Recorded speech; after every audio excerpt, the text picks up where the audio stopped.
ఇప్పుడు మనకి ఇప్పుడు 2 నెలల్లో మనకి ఎలక్షన్స్ అయితే ఉన్నాయి కదా, నెక్స్ట్ సీఎం ఎవరైతే వస్తారు ఏపీలో? ఏపీలో ఎవరు వస్తారంటే ఇప్పుడు చంద్రబాబుడే ఉంటారు. చంద్రబాబు నాయుడు ఒకవేళ అధికారంలోకి వస్తే మరి ఉద్యోగ అవకాశాలు ఏ విధంగా ఉంటాయి అనుకోవచ్చు? చేస్తేనే వస్తాడు. చేస్తేనే వస్తారు.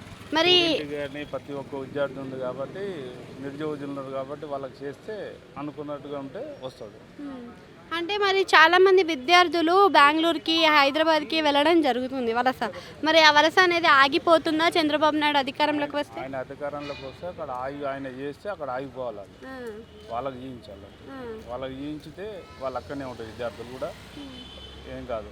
తెలంగాణ డెవలప్మెంట్కి మొత్తం కారణం కూడా చంద్రబాబు అంటున్నారు. మరి ఎంతవరకు నిజం అది?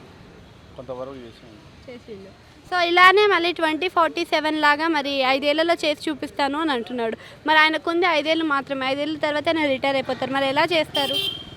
ఎలా చేస్తారంటే ఆయన ఇంకా ఉన్న వాళ్ళు పదవి ఉన్న వాళ్ళకు నడిపిస్తారు. పదవి లేకపోతే మరి ఏం చేయలేడు. కానీ పవర్ ఉంటేనే కదా పని చేయడానికి.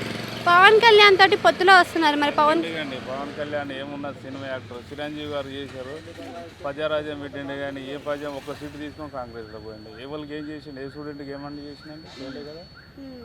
అంటే ఇప్పుడు చేస్తాను అని చెప్పి అంటున్నాడు కదా మరి పవన్ కళ్యాణ్. చేయడు.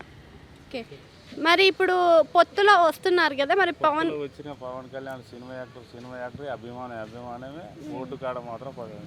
మరి చంద్రబాబు పవన్ కళ్యాణ్తో రాకుండా విడిగా వస్తే అయిపోతుంది ఇక. మరి విడిగా వస్తే గెలుస్తాడా? ఎన్ని సీట్ల వరకు రావచ్చు?